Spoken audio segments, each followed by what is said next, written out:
မင်္ဂလာရှိတဲ့တင့်ကြံခါသမယမှာမြန်မာလူမျိုးတို့ရဲ့စိတ်အစဉ်မှာအမြဲတမ်းကိန်းအောင်နေတာကတော့တရားမင်းကြီးလူပြည်ကိုဆင်းလာတဲ့ဆိုတဲ့အယူဆပဲဖြစ်ပါတယ်။တင့်ကြံဆိုတာတင်ကန်တာဆိုတဲ့ပါဠိစကားလုံးကနေဆင်းသက်လာပြီးတစ်နှစ်တာကုံဆုံးလို့နှစ်တစ်ကိုကူးပြောင်းခြင်းလို့အတိတ်ပဲရပါတယ်။ဒီလိုကူးပြောင်းတဲ့နေရာမှာကျွန်တော်တို့ငငယ်ကလေးကကြားဘူးနားဝရှိခဲ့တာကတော့တရားမင်းကြီးဟာတင့်ကြံအကြအနေမှာလူပြည်ကိုဆင်းသက်လာတဲ့ဆိုတာပါပဲ။တန်တာရီပုံပြင်တွေအရပေါ့ရှေးဟောင်းအယူဆတွေအရပါတရားမင်းကြီးဟာလူသားတွေရဲ့ကောင်းမှုမကောင်းမှုတွေကိုစစ်ဆေးဖို့အတွက်ဆင်းလာတာဖြစ်တယ်လို့ယုံကြည်ကြပါတယ်။တင်ကြအကျိုးနေ့မှာလူတွေဟာအိမ်ရှိမှာအတာအိုးလေးတွေအစင်ပြင့်ပြင်းတပြေးခတ်လေးတွေနဲ့တရားမင်းကြီးကိုကြိုးဆိုဖို့ပြင်ဆင်ကြပါတယ်။တရားမင်းကြီးဟာလူပြည်ကိုဆင်းလာတဲ့အခါမှာလက်ထဲမှာမှတ်တမ်းစာအုပ်နှစ်အုပ်ပါလာတတ်တယ်လို့ဆိုကြပါတယ်။တအုပ်ကတော့ကုသိုလ်ကောင်းမှုလုပ်တဲ့သူတွေကိုမှတ်တမ်းတင်တဲ့ရွှေပေလွှာဖြစ်ပြီးနောက်တအုပ်ကတော့မကောင်းမှုလုပ်တဲ့သူတွေကိုမှတ်တမ်းတင်တဲ့ခွေးသားရေပရပိုက်ပဲဖြစ်ပါတယ်။ဒါကြောင့်ပဲမြန်မာလူမျိုးတွေဟာတရားမင်းကြီးဆင်းလာတဲ့တင့်ကြံကာလအတွင်းမှာစိတ်အေးချမ်းအောင်နေထိုင်ကြတယ်။တီလာဆောက်တည်ကြတယ်။တတ်နိုင်တဲ့လောက်ကုသိုလ်ဒါနတွေပြုကြပါတယ်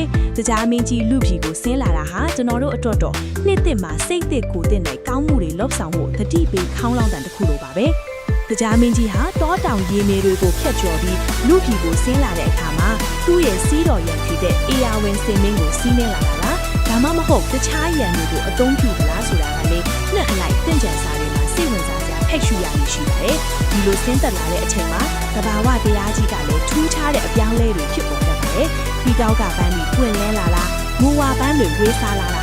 ဟာတရားမင်းကြီးကိုကြိုးစိုးနေတဲ့သဘာဝတရားရဲ့အကတရားတွေပဲဖြစ်ပါတယ်တင်ကြအချာနဲ့အချိန်ကြာရောက်ပြီဆိုတာနဲ့မြန်မာအိမ်တိုင်းမှာအမြောက်တန်ဒါမှမဟုတ်အတာအိုးတွန်တန်နေတဲ့အတူတရားမင်းဆင်းပြီးလို့ဝမ်းသာအားရပြောဆိုကြပါတယ်။ဒီအချိန်ကစပြီးတင်ကြရဲ့အနှစ်သာရဟာအကျိတ်အဝစတင်ခဲ့ပါပြီ။တရားမင်းကြီးလူပြည်မှာရှိနေတဲ့ကာလပတ်လုံးကျွန်တော်တို့ဟာမကောင်းမှုတွေကိုရှောင်ကျဉ်ပြီးမေတ္တာတရားတွေပွားများနေထိုင်ကြရမှာဖြစ်ပါတယ်။ဒါကကျွန်တော်တို့ရဲ့ချစ်စရာကောင်းတဲ့ရိုးရာယဉ်ကျေးမှုတစ်ခုဖြစ်တယ်လို့လူသားတွေကိုကောင်းမှုတရားမှာပျော်မွေ့လာအောင်ဆွဲဆောင်တဲ့နည်းလမ်းကောင်းတစ်ခုလည်းဖြစ်ပါတယ်။တရားမင်းကြီးလူပြည်ကိုဆင်းလာပြီဆိုတာနဲ့သူ့ရဲ့လက်ထဲမှာအရေးကြီးတဲ့မှတ်သိမ်းစာအုပ်နှစ်ဆောင်အမြဲပါလာလို့ရှိပါတယ်။ဒါကကျွန်တော်တို့မြန်မာလူမျိုးတွေငယ်စဉ်ကတည်းကကြောက်ရွံ့ယိုသေးစွာနဲ့ကြားဘူးနာဝါရှိခဲ့တဲ့ရွှေပေလွာနဲ့ခွေးသားရေပရပိုက်ပဲဖြစ်ပါတယ်။တရားမင်းကြီးဟာဒီစာအုပ်တွေကိုအသုံးပြုပြီးလူသားတွေရဲ့တနစ်တာပြုလုပ်ခဲ့သမျှအပြုအမူတွေကိုစင်ရင်ပြုစုတယ်လို့ယုံကြည်ကြပါတယ်။ပထမဦးဆုံးရွှေပေလွာအကြောင်းပြောရရင်တော့ဒါကကုသိုလ်ကောင်းမှုပြုလုပ်တဲ့သူတွေအတွက်ဂုဏ်ပြုမှတ်တမ်းတင်တဲ့စာအုပ်ပဲဖြစ်ပါတယ်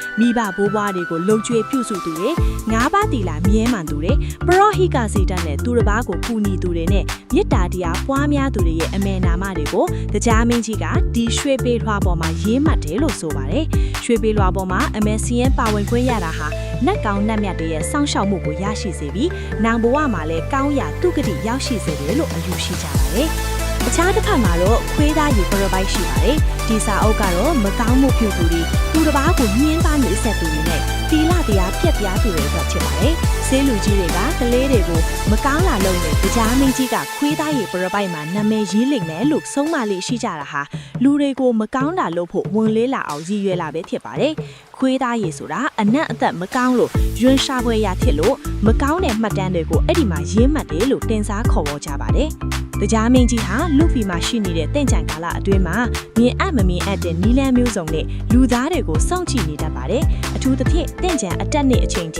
လူတွေရဲ့စိတ်နေစိတ်ထားဟာဘယ်လောက်ထိဖြူစင်သလဲဆိုတာကိုအကဲခတ်တာပါ။ဒါကြောင့်တင့်ကြံတွင်းမှာခက်ရန်ထိပွားတာဆဲဟိတိုင်းထွာတာတွေကိုရှောင်ကျဉ်ပြီးစိတ်ကိုငြိမ်သက်အောင်ထားကြဖို့လိုအပ်ပါတယ်။တကယ်တော့ဒီအယူဆဟာကျွန်တော်တို့ရဲ့စိတ်ဓာတ်ကိုမြင့်တင်ပေးတဲ့သင်ခန်းစာတစ်ခုပါတရားမင်းကြီးကမှတ်တမ်းတင်ပြီးဖြစ်စေမတင်ပြီးဖြစ်စေကိုယ့်ရဲ့အတိတ်ပြစ်စုံပိုင်းအပြုအမူတွေကိုပြန်လည်သုံးသပ်ဖို့သင်ကြံကာလကအကောင်းဆုံးအချိန်ပါပဲနှစ်ဟောင်းရဲ့မကောင်းတဲ့စာမျက်နှာတွေကိုခွေးသားရေပရပိုက်ထဲမှာထားရခဲ့ပြီးနှစ်သစ်မှာတော့အားလုံးရဲ့နာမည်တွေဟာရွှေပေထွာပေါ်မှာဝင်းဝင်းချဲတဲ့ပါဝေလာနိုင်ဖို့ကြိုးစားကြရမှာပ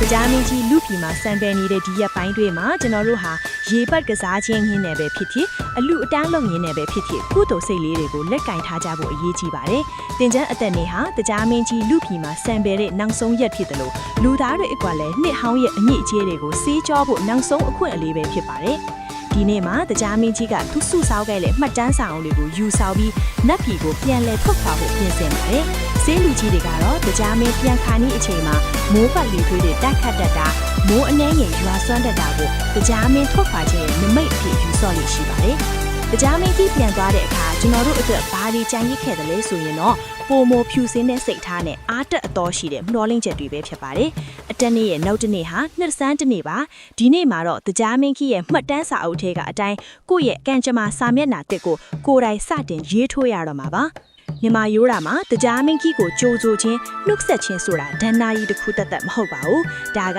မိသားစုတွေစုံစုံလင်းလင်းကူတူလုပ်ကြဖို့တယောက်နဲ့တယောက်မုန်းထားရေးတွေစေးကြောဖို့နဲ့အနာဂတ်အတွက်ကောင်းမွန်တဲ့စိတ်ကူးတွေယဉ်ကြဖို့ဖန်တီးပြီးထားတဲ့လာပတဲ့ယဉ်ကျေးမှုအစဉ်လာတစ်ခုပါ။တရားမင်းကြီးဆင်းလာတဲ့ဆိုရဲ့အသည့်ကကျွန်တော်တို့ကိုမကောင်းမှုလုပ်ဖို့မွန်လေးစေတယ်လို့ကောင်းမှုလုပ်ဖို့ကိုလည်းတွန်းအားပေးပါတယ်။အခုဆိုရင်တော့တင်ချန်ရပ်ပြီးကုံဆုံးလို့နှစ်တစ်စဲကိုရောက်ရှိလာခဲ့ပါပြီ။တရားမင်းကြီးရဲ့ရွှေပေးထွားပေါ်မှာကျွန်တော်တို့အားလုံးရဲ့အမေဒီဟာကောင်းမှုကုသိုလ်တွေနဲ့ဝင်းပါနေမယ်လို့ယုံကြည်ပါတယ်။တင်ချန်ကြီးအသွားပူလောင်မှုတွေကင်းစင်ပြီးရွှေပေးထွားပေါ်ကမှတ်တမ်းကောင်းတွေအတိုင်းပဲအားလုံးရဲ့ဘဝတွေဟာအေးချမ်းသာရပါစေလို့ဆုတောင်းပေးလိုက်ရပါတယ်။နှစ်သက်မှာစိတ်သက်ကိုယ်သက်နဲ့မိမိတို့ရှောင်လန်းမဲ့လမ်းခီးတိုင်းမှာအောင်မြင်မှုတွေဆွတ်ခူးနိုင်ကြပါစေလို့ဆုတောင်းပေးလိုက်ရပါတယ်။တင်ချန်ဆိုတဲ့အတိတ်ပဲအတိုင်းဟောင်းနှမ်းတာတွေကိုထားရစ်ခဲ့ပြီးကောင်းမွန်တဲ့အပြောင်းလဲတွေနဲ့အတူရှေ့ဆက်ကြပါစို့။အားလုံးပဲပျော်ရွှင်စရာနှစ်သက်လေးဖြစ်ပါစေခင်ဗျာ။